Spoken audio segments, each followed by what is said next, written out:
All yours, sir. Thank you, Coach Partas, and thank you all, friends. I'd like to start, even though today we're going to talk about the short axis strokes, butterfly and breaststroke, I always like to start with a little bit of coaching philosophy. So if we go into the second slide.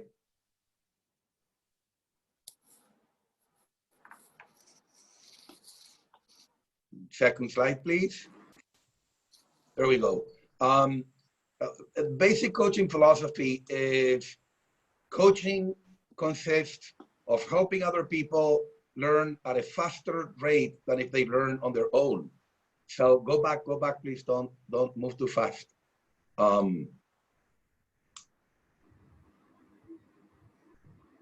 So when we are coaches, one of the things that I find interesting, and if I can make this a big part of what we're learning, is that we all made mistakes and we all taught something wrong.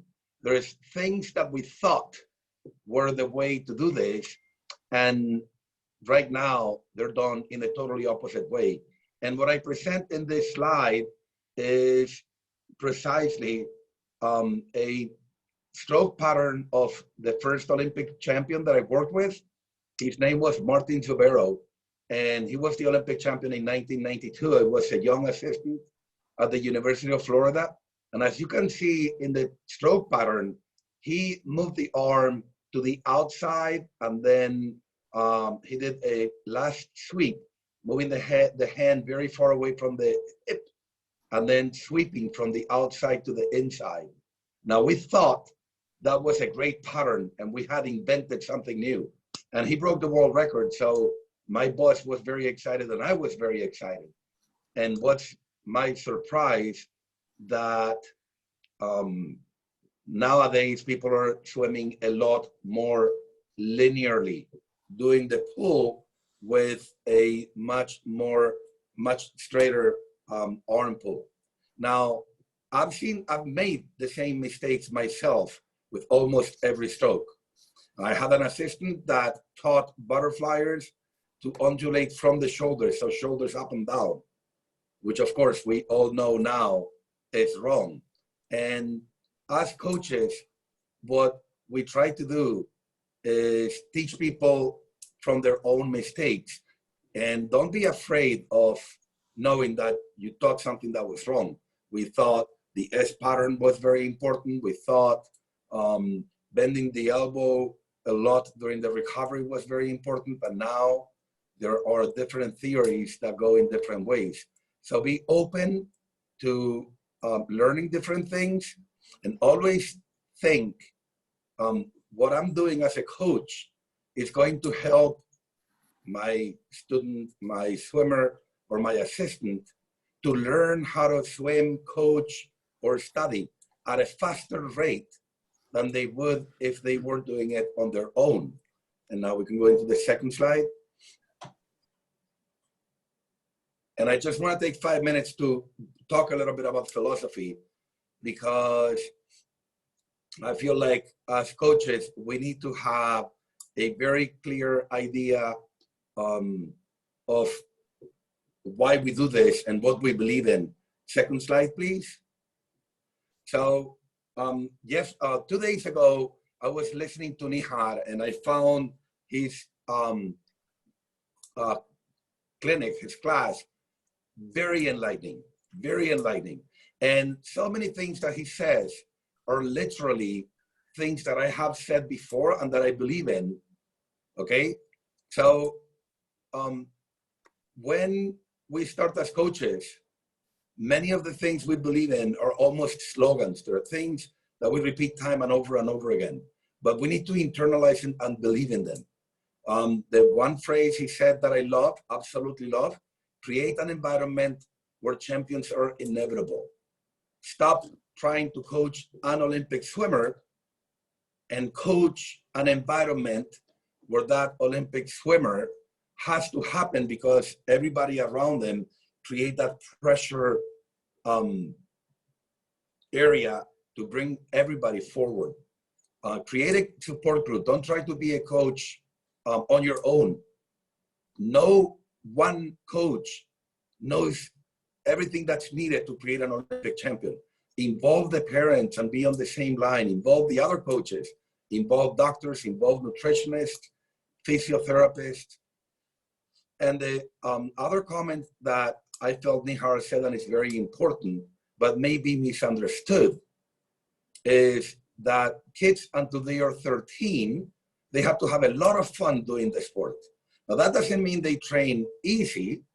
It means they have fun, even if they're training hard, until the age of 14. And I've read many studies, and most of them indicate that dropout rate at the age of 18 or earlier has an inverse correlation with how much fun the kids perceived they had when they were 13 or younger, before the age of 14. So try to make things fun and have your own philosophy, but understand that there are landmarks, and the 14-year-old landmark, before that, it must be fun, must be all about fun. And this applies whether you swim butterfly, backstroke, breaststroke, freestyle, long distance, or sprints. And I thought I have to start with this before anything, because I don't think we can underline this idea enough. Okay, next slide, please. Sir, it takes. All right. So when we talk about swimming, most people think about what the arms do or what the legs do, what the engine does. Okay. I make it a very important point that minimizing resistance, creating the least possible resistance to linear frontal velocity, is the #1 goal that every coach should have when they are working on technique. And most especially in breaststroke and butterfly, because breaststroke and butterfly don't have a continuous motion. They have an alternate motion. You pull and you get speed, you recover and you lose speed. And in that alternating of gain and lose speed, minimizing resistance is a lot more important than increasing propulsive force. So to minimize resistance, it's all about the posture of the body and the balance. And again, when I saw the presentation yesterday, and my colleague was talking about freestyle and about pushing the lungs down and creating that position where you create the minimum resistance, that's a crucial point in becoming a good swimmer, okay? So posture is all about maintaining the straighter line. And in general, that means extending the head and pushing the ribs to the bottom of the pool and bring the heels up to the surface. And that is common for all 4 strokes, even though in backstroke, as you reverse it, you may have to push the lungs down and the hips up to have your toes break the surface without the knees coming on the surface. So not in a totally straight line, but slightly bent. But when we talk about butterfly and breaststroke, all that energy doesn't go across. It goes from the front to the back, running the line. And we'll talk about this as we go through the presentation, okay? And then once we've worked on the minimizing resistance through posture and balance, then we talk about coordinations. Coordinations is what the arm does with respect to the legs, what the breathing, when the breathing occurs with relation to all the other movements, and stroke rate and pace. So we want to make sure that all our swimmers have a range, that when they warm up, their stroke rate is slow, 20 beats per minute. When they do aerobic capacity, it goes up to medium, 30 beats per minute. When they compete at longer events, 40 beats per minute. When they compete a sprint, maybe 50 or 60 strokes per minute. And that stroke rate, that range of stroke rate needs to be worked and planned in our training. And then we work on the power and the propulsive forces in the stroke, the pull and the kick. Okay, now for breaststroke and butterfly specifically, maintaining all this includes running the line from the front to the back, which includes a focal point, which is bring the pelvis forward, not swim with the shoulders up and down, but try to swim bringing the pelvis forward as we start the pull in breaststroke and butterfly. And we go into the next slide and we start talking a little more specific now.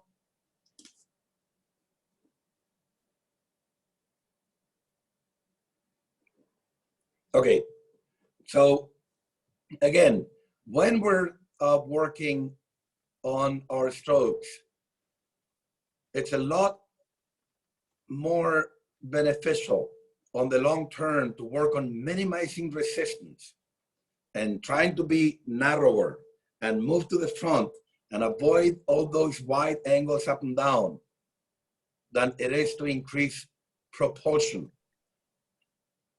Even increasing shear strength doesn't implicate getting more power to the front. So many of the analysis we do with our swimmers are always trying to reduce that area of that surface area of movement, bending the elbows less and creating a straighter line so that all the propulsion is utilized to the front and not up and down. And next slide.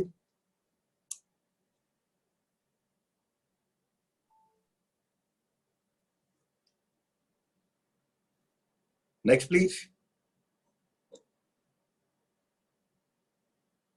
Avinav, next slide, Already please. clicked it.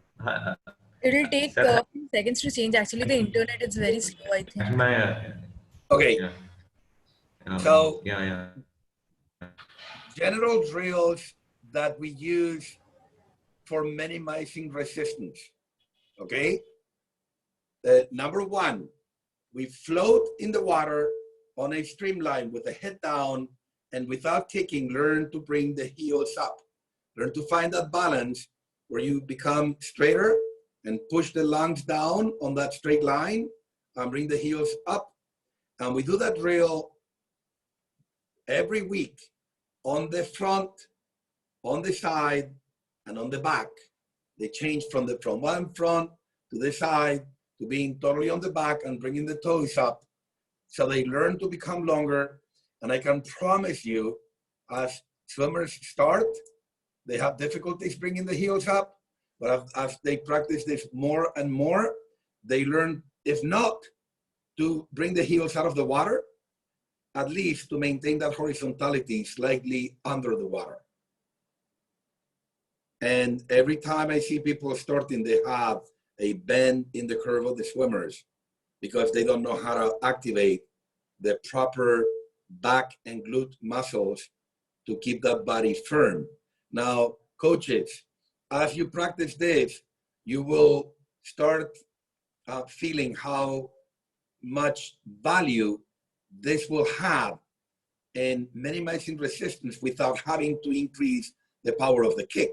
So that when the swimmers kick, they will be kicking at a higher position and kicking to propel the body forward instead of kicking just to bring the body up. So all the kick should be actually used to bring the body forward, not to bring the body up. And to do that, that balance of learning to bring the heels up through the balance of the lungs in the water and extending the body to the front is crucial. We do another one which we call pencil float, and that's a vertical one. And all these drills I got from the University of Stanford and Richard Quick a long time ago. In the set of videos they had, and they simply put the hands on the side and the head up and try to float as vertical as possible. And that vertical float teaches them if they need to retreat the chin backwards or keep the back straight, put the belly in, keep the knees straight.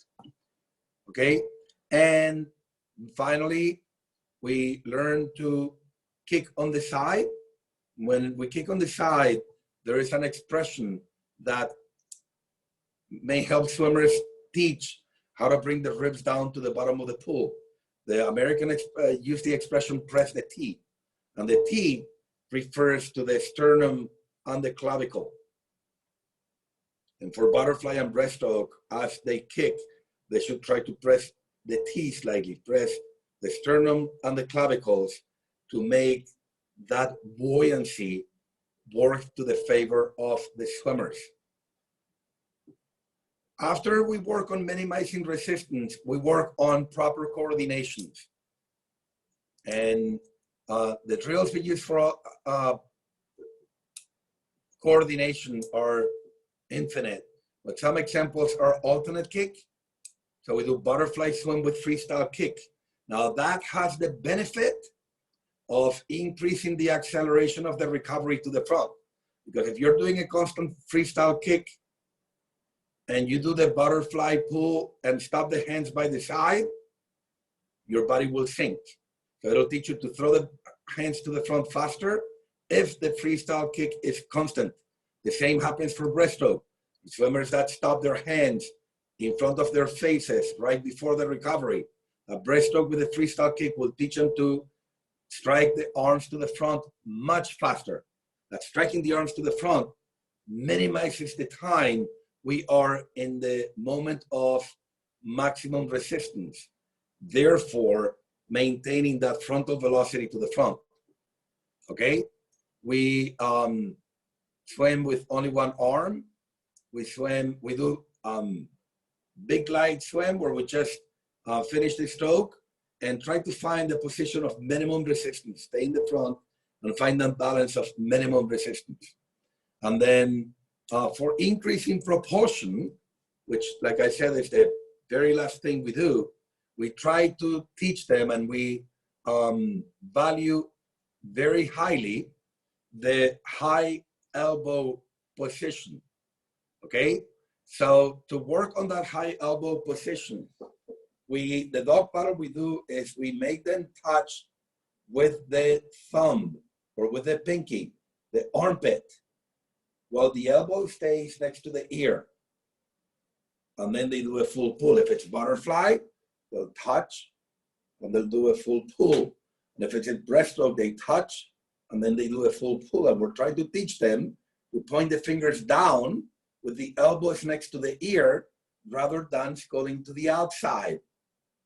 And I hope that's visual enough. Like I said, I wish we had videos, but the lockdown has not allowed me to film all these details. So if you don't get the details on the video watching me, please let me know in the questions later. Okay, next slide.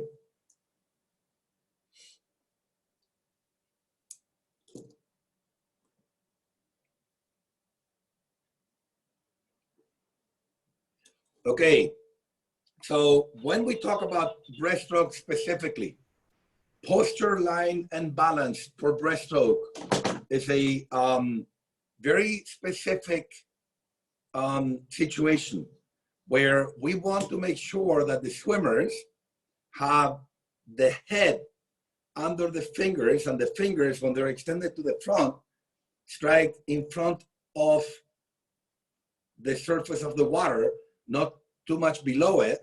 The lungs are lower than the hips, and the hips are lower than the heel. So we have kind of an S shape where the head is lower than the lungs are lower than the heels. And that, when we go into that position and we start pulling, allows us to go up, bringing the hip to the front and using the buoyancy of the lungs that have been pushed down underwater to throw the body to the front, slammed by the hips. The problem with the posture, line, and balance is almost every swimmer that is not directed will look up and have their heads over the elbows way before they start pulling, unless we teach them to keep the head down and to keep the arms in the front. And when we teach them that, to keep the head down, they will point the fingers down too low and they will dive down too deep. So insisting in the third point you can see there, strike the line with the hands at the surface of the water. Don't let the hands drop down when shooting forward, but make sure that their goggles go under their elbows. In that moment, make sure that as they finish the kick, they raise the heels. Don't let them have their heels down. And that's what avoids that angle where the swimmers are slowing down too much. You want to make sure that as they put the head down, strike the hands to the front, they try to bring the heels up right to the surface of the water. And that will work on that body position and on minimizing resistance, making sure that their strokes are much, much more efficient. Next.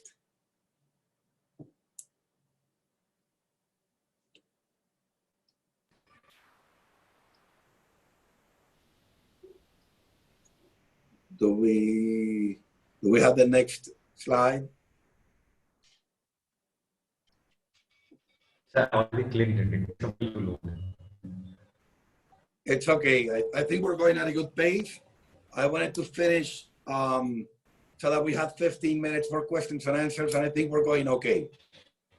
I think I can go through everything in approximately 20 minutes and leave 15 for questions.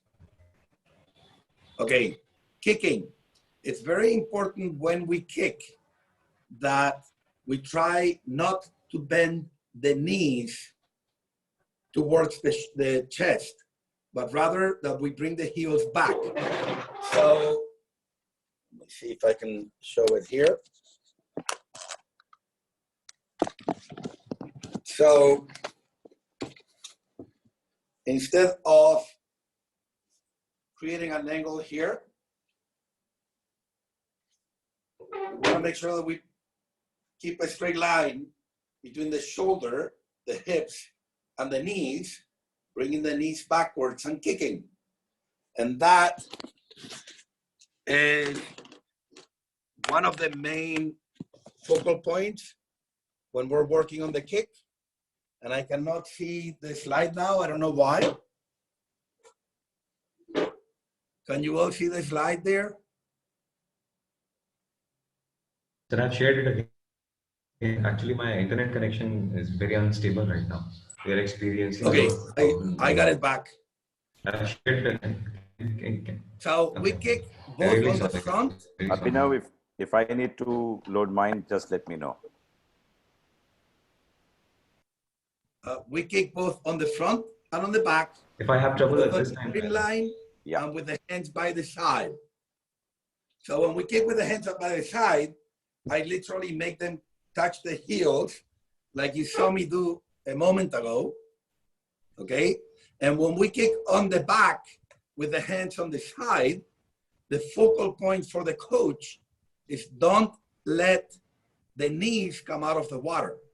Make sure that you are focusing on their hip being close to the surface, but the knees never breaking that surface of the water, okay? We kick with the face in the water, using a kickboard and just keeping a little focus on coordination, breathe, kick, glide, breathe, kick, glide. We do fair amounts of vertical kicking, both with weights and with the hands on the side, try to keep that line. And we always have that emphasis of trying to make the swimmers bring the pelvis forward. Don't let the knees bend towards the chest too much. I also try to teach them to keep the knees closer together than most people tend to open the knees too much, and to separate the heels so that they kick straight back on a narrow kick that tries to direct all the energy backwards. To do that, we either kick with a strap tying the knees, or with a pull buoy. Sorry, it says ankles there, but it's on the knees, on the where the pull buoy normally goes. Okay, So all these things will help create a more efficient kick. Now, I want to explain another detail for coaches, especially for younger coaches that may realize that if you do a very wide kick, they get more distance per stroke. And that's absolutely true. If you do a longer, wider kick, you'll get more distance per stroke. You'll get your swimmers to cross the pool with fewer kicks. But it slows down the stroke rate. Now, when we talk about stroke rate, since 1968, every 4 years, stroke rate got slower and slower. And people broke world records, moving at a slower stroke rate until now. Breaststroke is the one stroke where stroke rate has gone back up because the kick is narrower and it allows to maintain a more constant motion. And that's thanks to a few changes in the stroke. But I believe the main one is that the kick is much, much narrower and it becomes more effective, even though you may have to do a few more kicks per length. Okay, change to the next slide, please.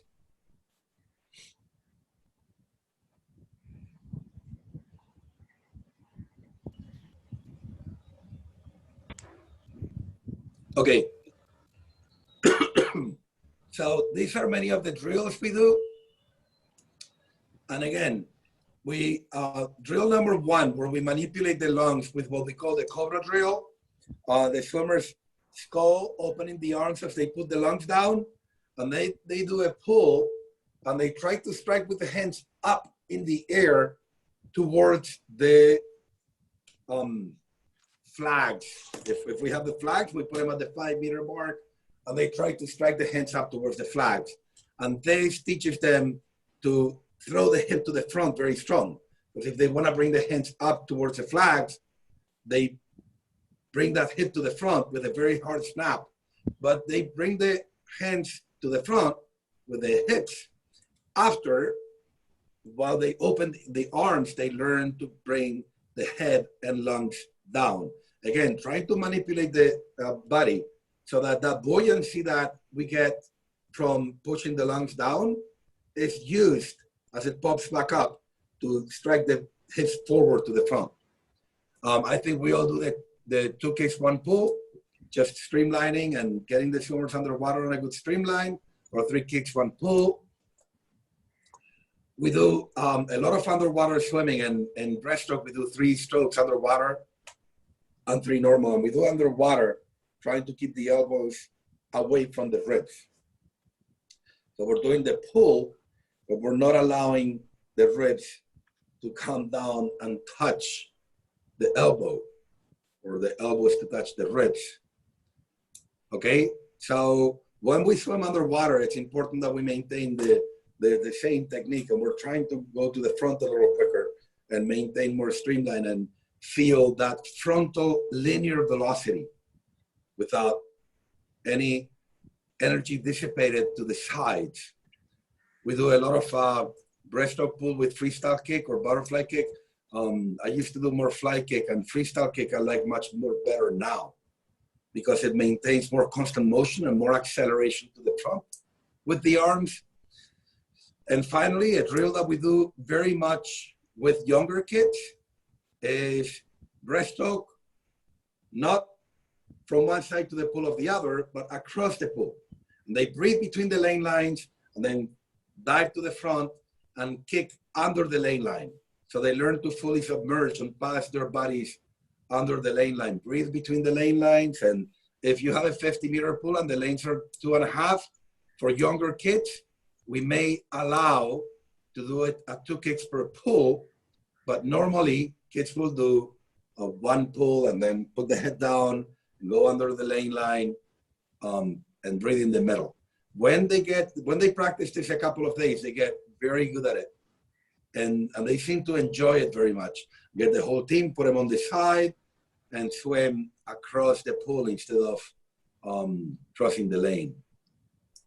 And we may do this with a strap or with a pull buoy to make sure the kick is narrower, and they're focusing under body undulation and not on a longer kick. Okay, next slide.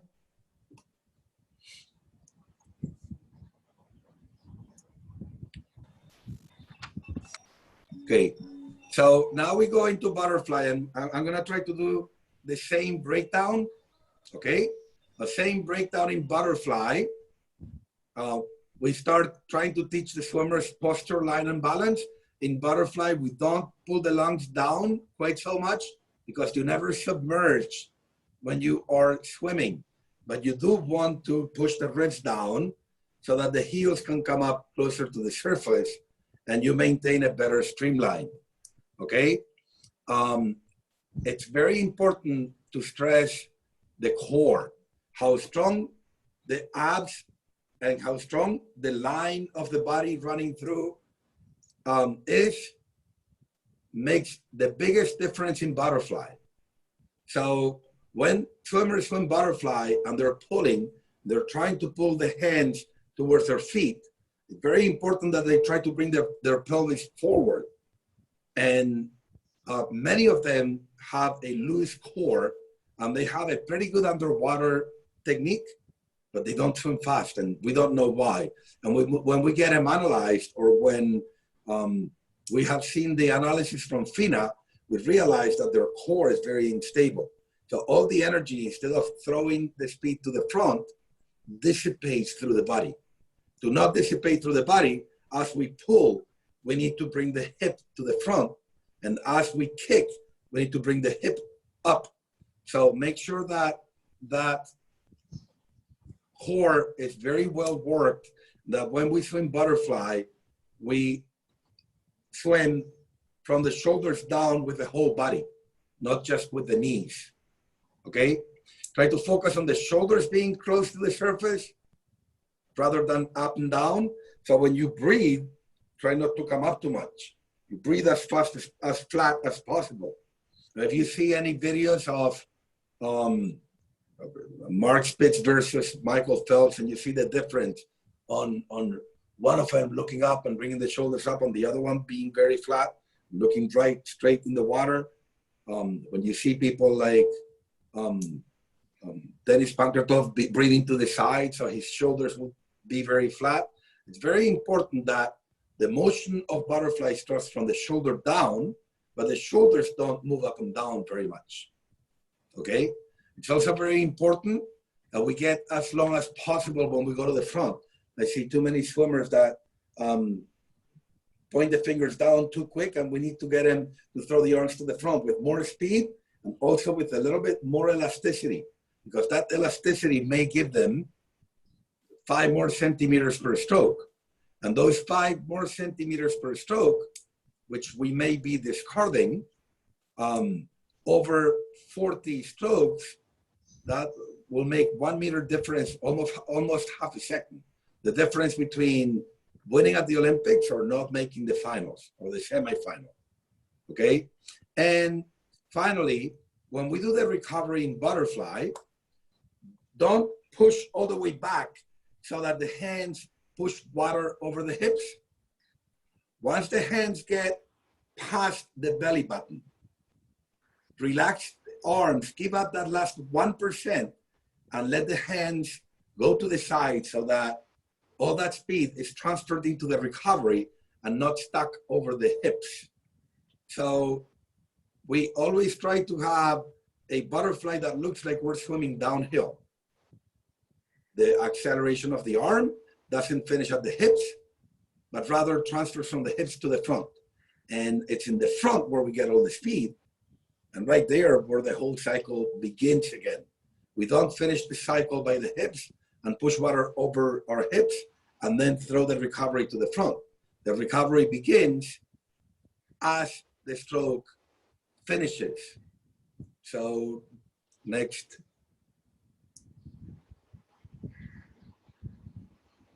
Slide, please.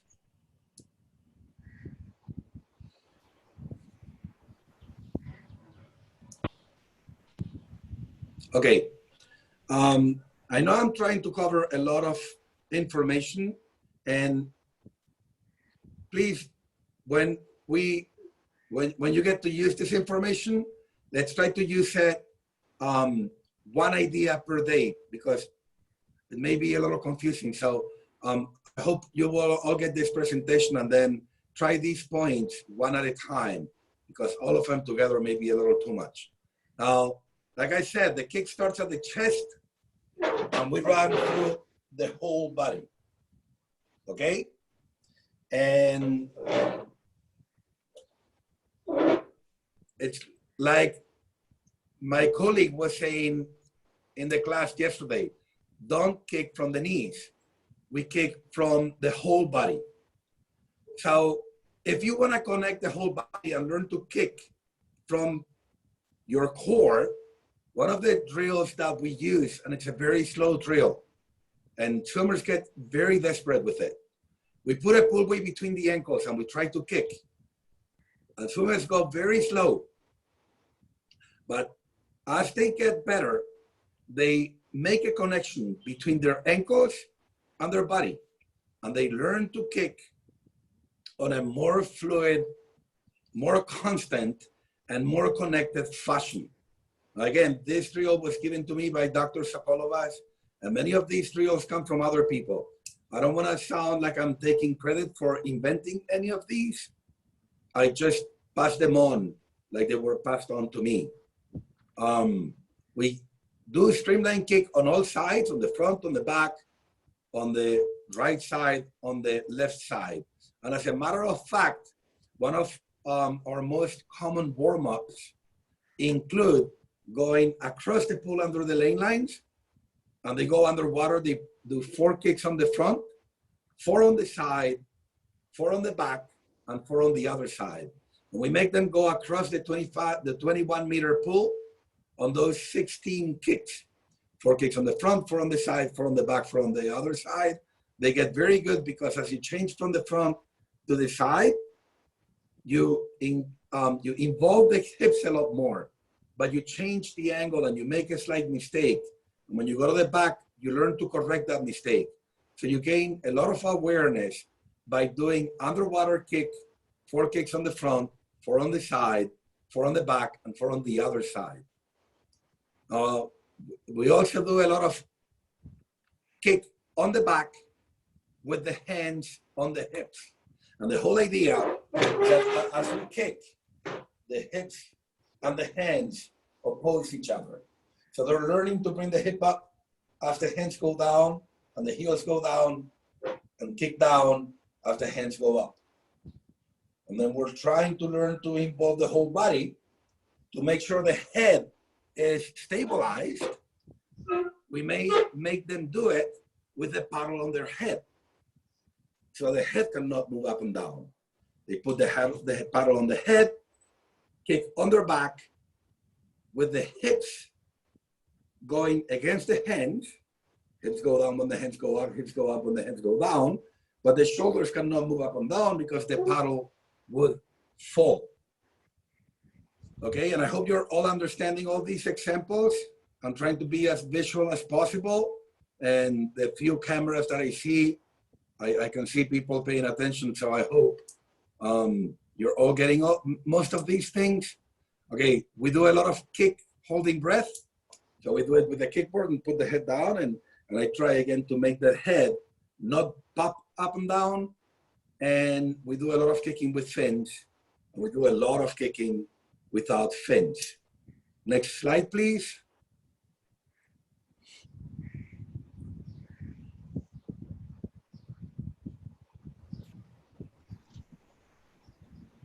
Okay, and now we have a number of drills that we use normally. Now, drill number 1, we call it the angel drill. Now, we call it the angel drill because I don't know if many of you have done this in India, because I don't think there's a lot of snow in India. But people, when there is snow, they lie down in the snow and open the arms front and back and draw the wings of an angel. And that's similar to what we do here. We have our swimmers lying down on their belly, and they put a kickboard on the belly. And they just try to put the arms on the side and touch the water as they move the arm to the front and to the back. So they learn that when they finish the pull, they don't want to bring the hands over the hips.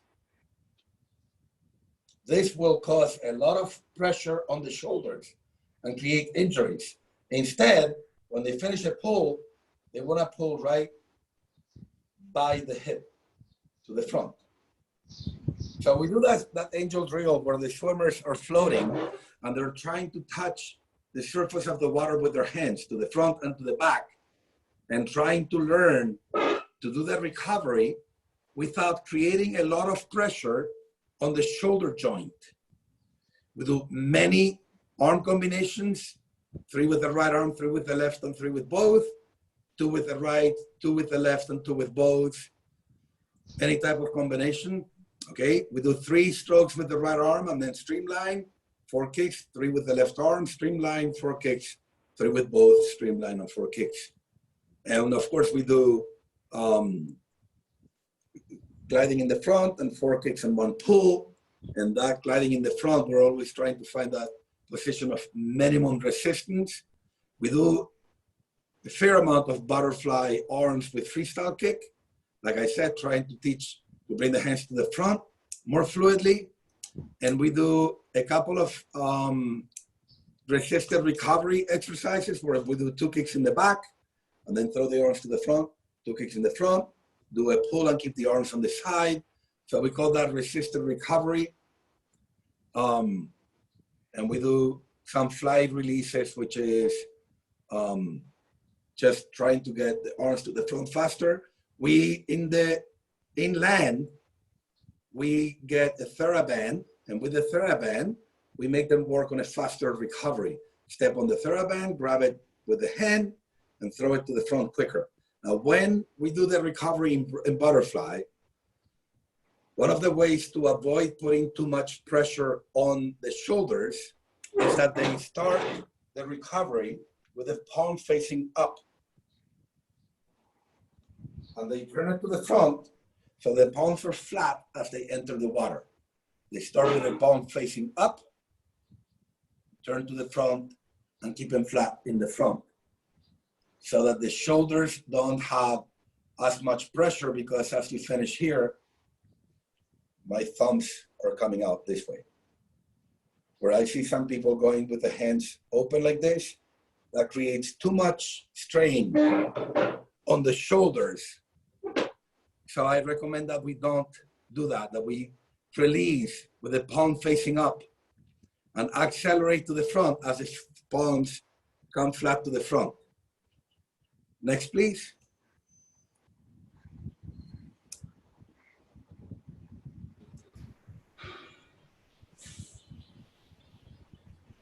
Okay. And a couple of more drills.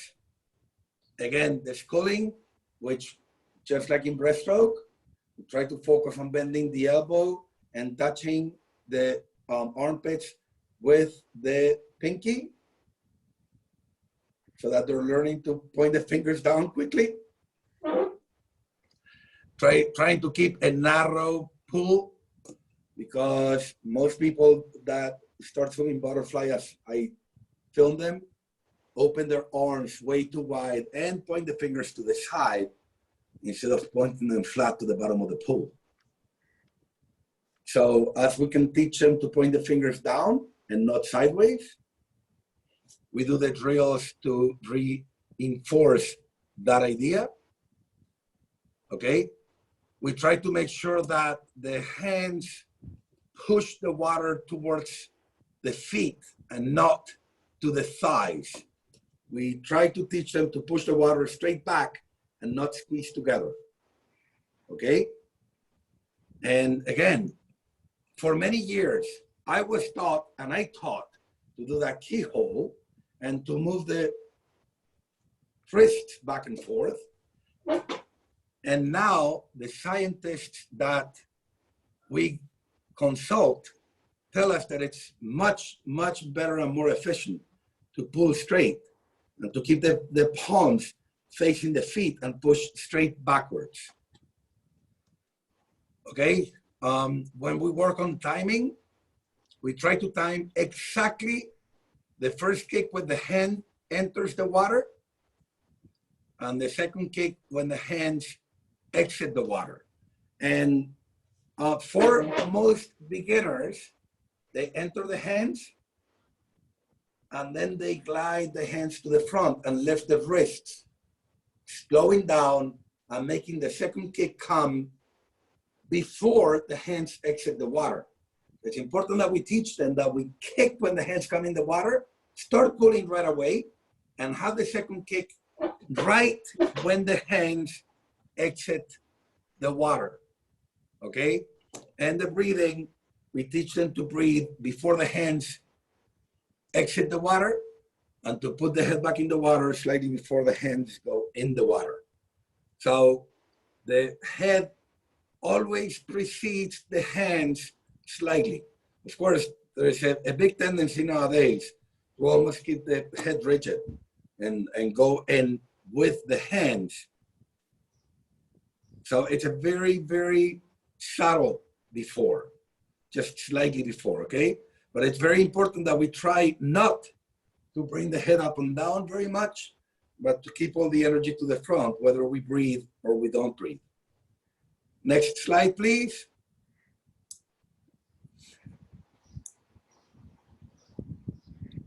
Okay, and this is the last slide. So I'm gonna review a little bit the butterfly, and then we go into the questions and answers.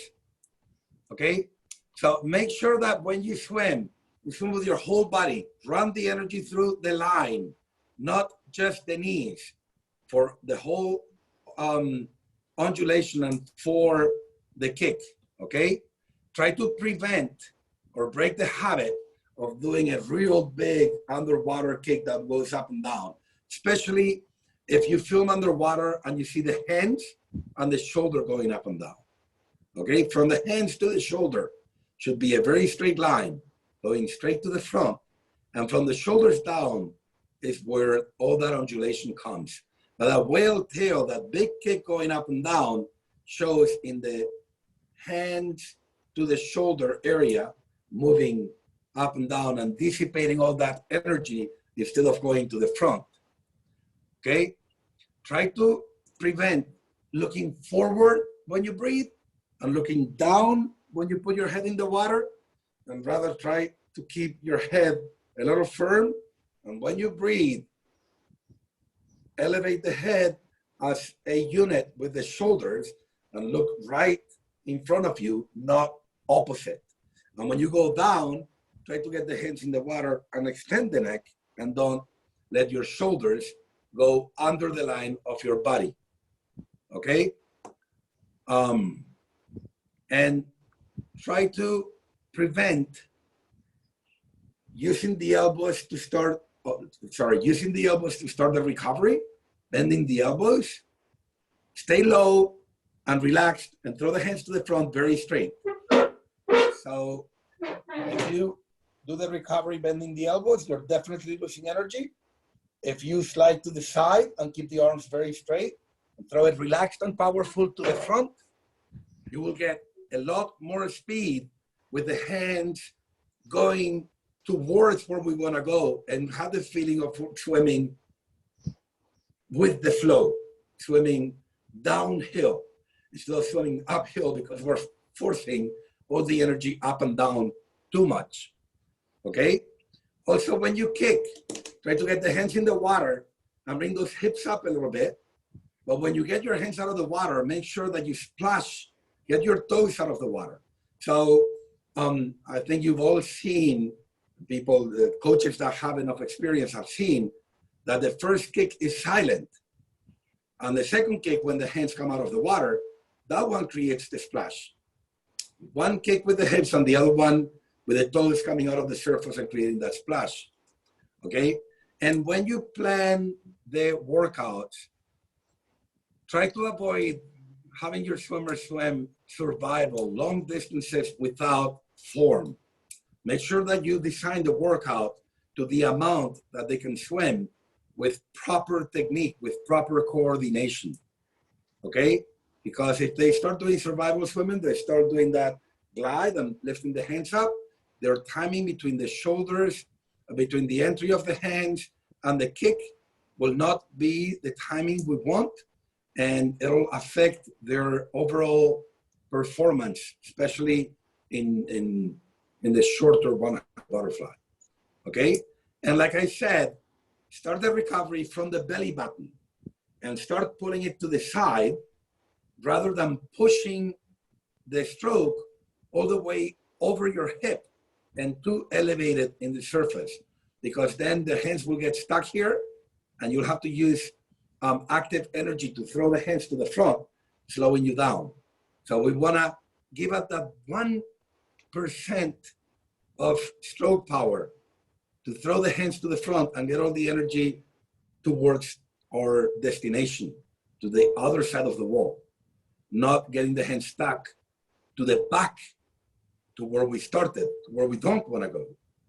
Okay?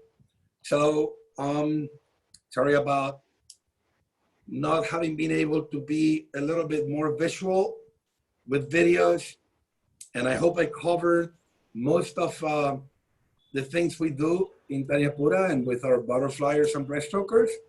And I guess we go into the questions and answers. Partas, can you, I don't know how to. Yeah, we will get the question for you, Coach Okay. Miguel. But before we do the question, I think Mr. Choksi want to repeat his instruction once again to all the coaches.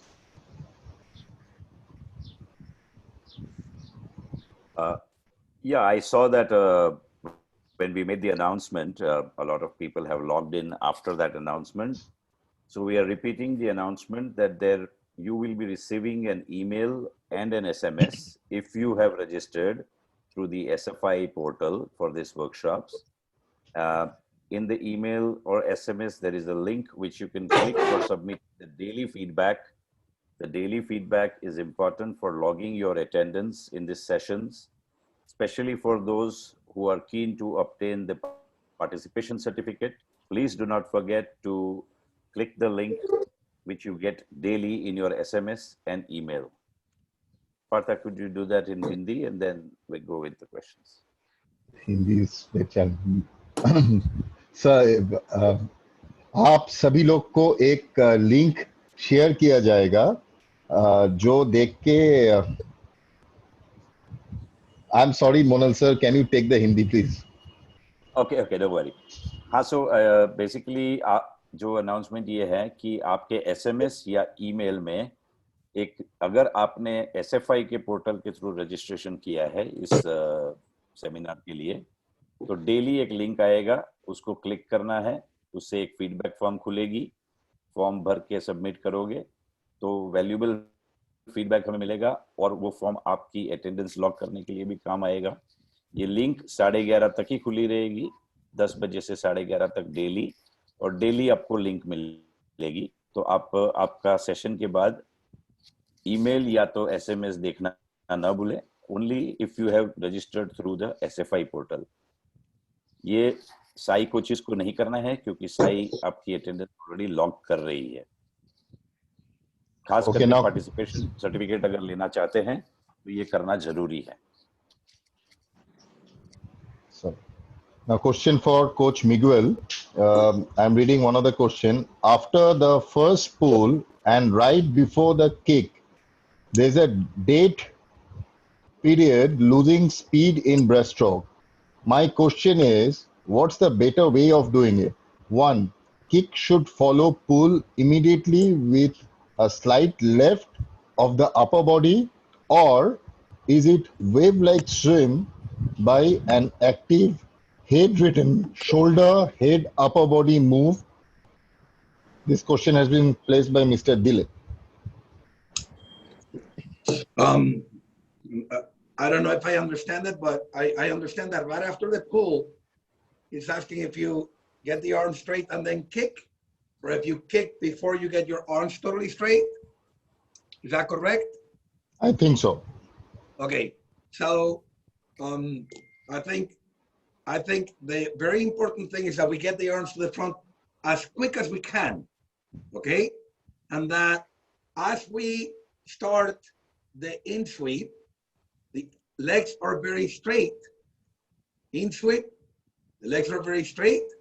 As we finish the in sweep, we start the recovery. And as we start the recovery, we do the recovery of the legs really quick and kick quick.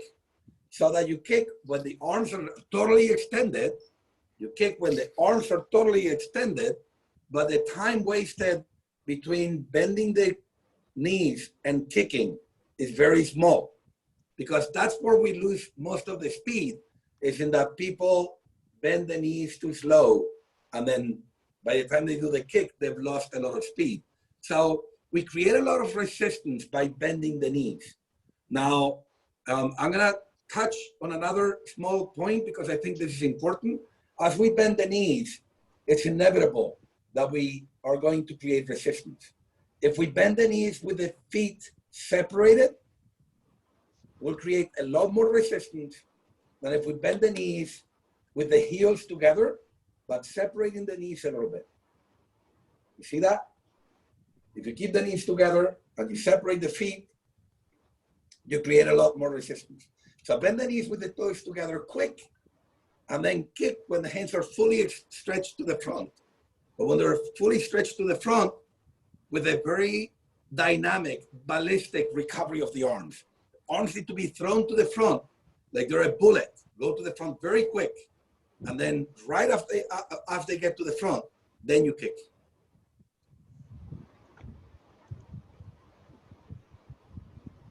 Did I answer the question? Yes, thank you. Another question. Sir, you did not mention, can we improve core for particular stroke through drill? If you did, can you please explain which drill it is? Basically, he wants to know that how he can improve his core stroke specific through drills. Through drills in the water. Well, there are many ways, and just by kicking, you're going to improve your drill. But one of the things that we do a lot, because especially for butterfly, it's very important that there is a huge difference in the analysis of a swimmer that kicks down very well and up very bad, and they lose a lot of speed on the up kick, and a swimmer that kicks down and up at the same speed.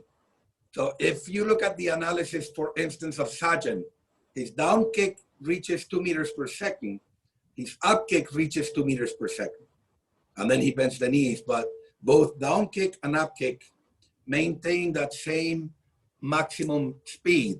And to do that, he has done massive amounts of butterfly kick with ankle weights. The butterfly kick with the ankle weights, when he kicks down, the ankle weight is pulling that energy down, but then he needs to kick that weight up.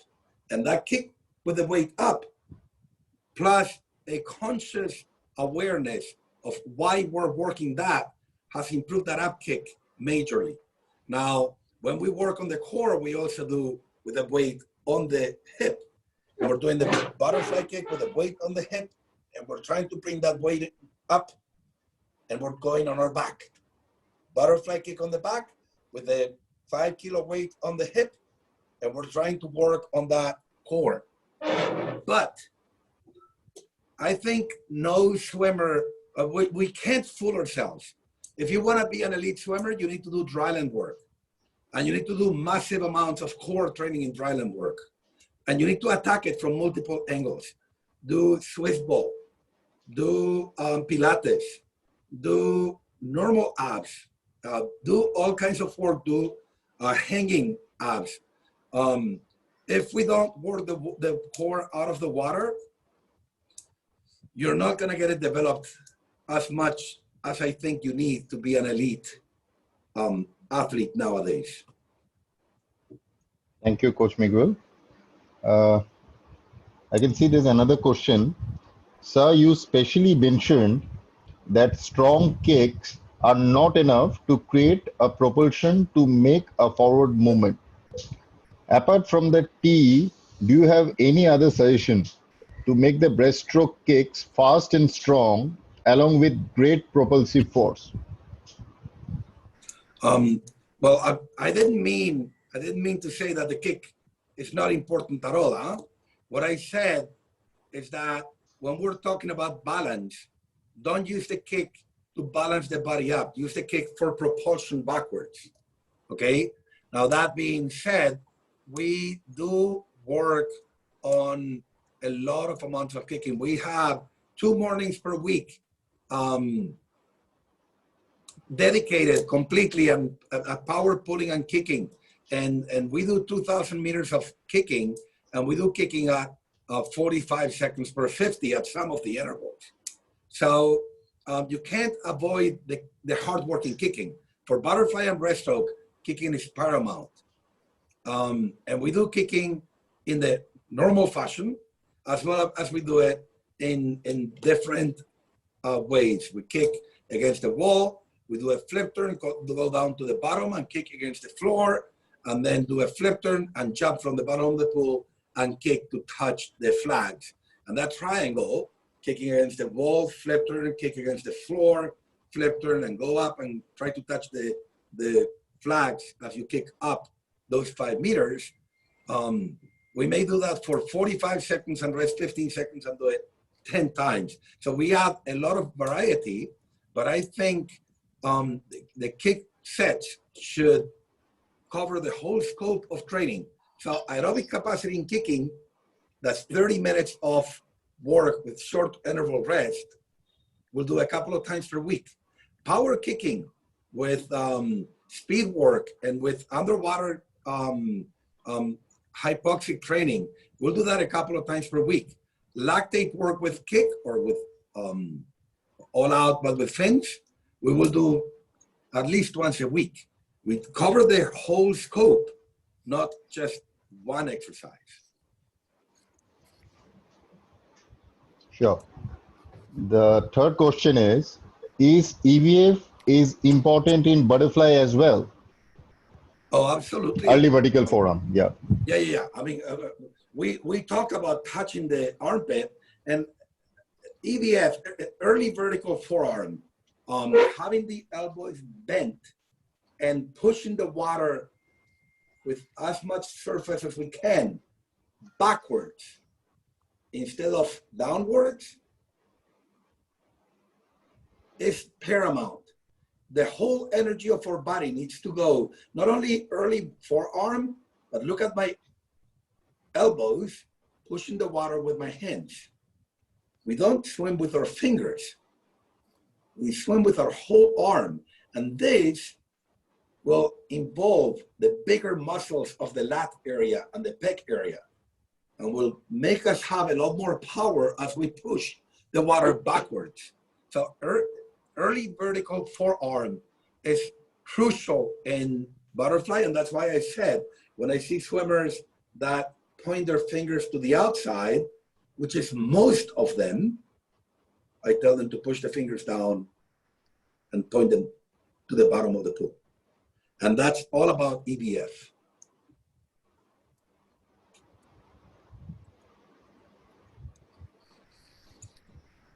So, Coach MIGUEL, there have been some questions on breathing frequency, especially for the 50 meter, 100 meter, and 200 meter, both for breaststroke and butterfly. Can you enlighten everyone about the breathing frequency for both these strokes for different distances? Okay, well, I'll give you my opinion. And breathing is obviously a different topic for breaststroke and butterfly. A breaststroke, you do the underwater pull and then you breathe every stroke, and therefore there's only one comment that I want to do on the breaststroke, okay? And the comment comes from the only woman that has ever won both breaststrokes in 2 different Olympics, Penny Haynes. And she came and gave us a speech, and she was absolutely wonderful. Great motivational speaker. And she said, if I pushed underwater, and then I focused and counted Mississippi 1, Mississippi 2, Mississippi 3, do the pull out, Mississippi 1, Mississippi 2, do the recovery, and then started swimming, then I had a chance of breaking the world record. If I pushed and I counted Mississippi 1, Mississippi 2, do the pull-up, and looked at my adversary, looked at my competition, and rushed, I never broke a world record. The way to break a world record in breaststroke is to be very patient in the underwater pull-up. Push, streamline, put that belly in, maintain that very tight streamline, and count for a couple of seconds. Before you do the pull-out, put the arms on the side, and again, count a couple of seconds. And when you finally go to the front, you're ahead of the competition with less energy expenditure. Then breaststroke, you breathe every stroke. Now for butterfly, the rule I normally have for the 200 butterfly is you either breathe every stroke or at most every other stroke for the whole race, except the first stroke after the start on the turn. So we breathe often, but we don't breathe when you come out of the turn or the start, because that's when you have the most speed. And I've seen many swimmers breathe on the first stroke and then hold their breath for 25 meters. And I think that's absurd. So you lost your speed on the first pull, and then you put your head down and your lungs burn for the end of the race. For a 100 butterfly, I would say breathe more at the beginning than at the end. So if you're gonna swim a 100 butterfly, you start and you do the first stroke without breathing. Maybe the first 50, breathe every other stroke, and then you turn around. Don't breathe on the first stroke after the turn, and then breathe often, maybe every 2 strokes, until the last 15. Now, the last 15, you can build a depth, because that depth will be paid after the race is over. But if you build a depth on the first 25, you're gonna pay that depth from the 75 to the 90. That's where the other people are gonna beat you. So you need to have a little strategy on when you hold your breath. You hold it more towards the end, and you hold it more out of the walls where you're maintaining the most speed. All right? Did that answer that question thoroughly, or are there any doubts on that? Absolutely, Coach MIGUEL, you did an excellent job with answering the question on breathing pattern. There's somebody who's asking about how long should the glide be in a 50-meter breaststroke?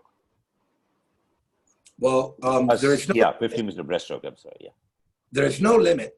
So it doesn't matter if you break the 15-meter mark, as long as you do the 1 underwater pull and you break the surface on the second pull. So I would experiment with the swimmers, but again, when they start, I will teach them to count for 3 seconds on that glide before they start the pull, and then for 3 seconds with the hands on the side before they recover to the front. But once they get to the front, teach them to keep the head down under the elbows, but to start pulling right away. Do not count those 3 seconds after the second pull, after the second recovery. You do the underwater, Mississippi 1, Mississippi 2, go to the front, head down, start pulling right away. Whatever the distance that makes. Thank you, Coach MIGUEL. There's a question on the butterfly upward and downward kick. Somebody's asking which one should be harder. Okay, again, if you look at the graphs from the elite swimmers that I have seen analyzed, they both get the same speed. That being said, most beginners have the down kick a lot faster and the up kick with a lot less speed. So to compensate, you need to work on the up kick more, because the down kick, everybody naturally knows how to do it well. The up kick, most people don't do it as well. Do the down kick and the up kick, and try to work on the up kick more, because that's the one that's being neglected for a long time.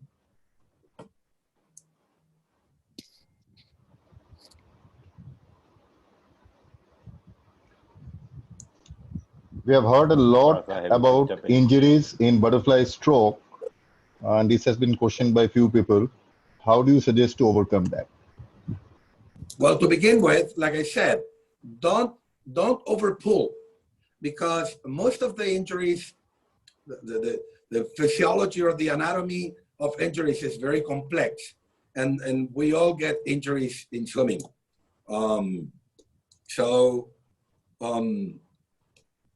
We need to have a very structured answer to that.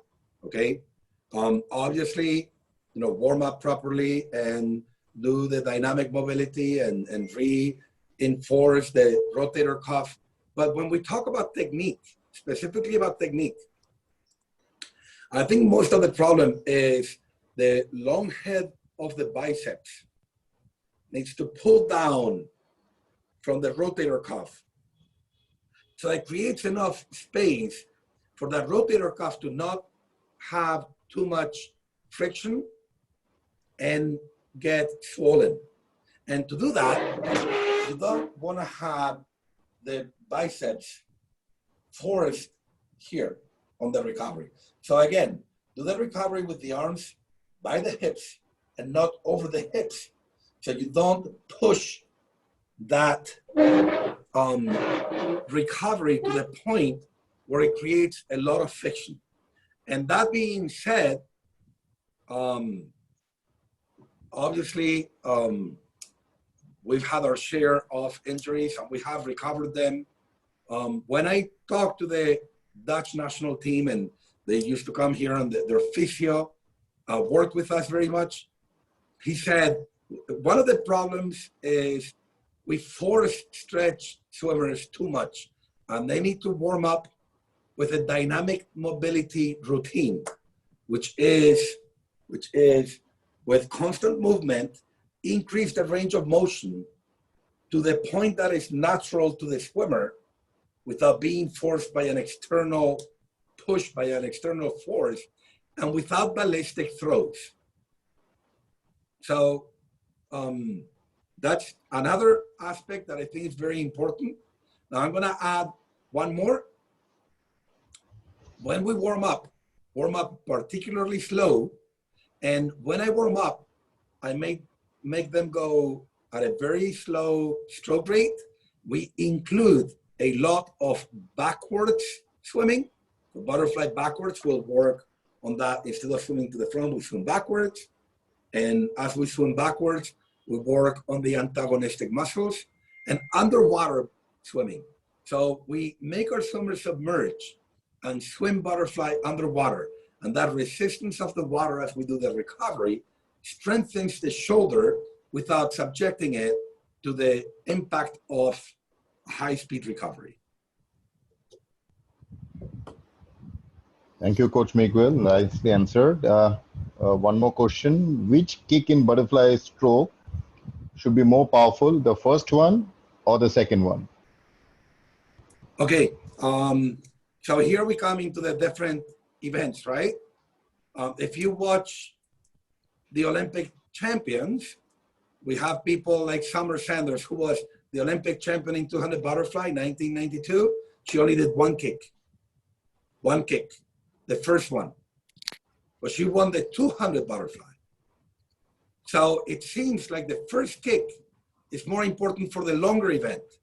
And the second kick is more important for the 100 and the 50. If you want to be a sprinter, focus more on the second kick when the hands release the water.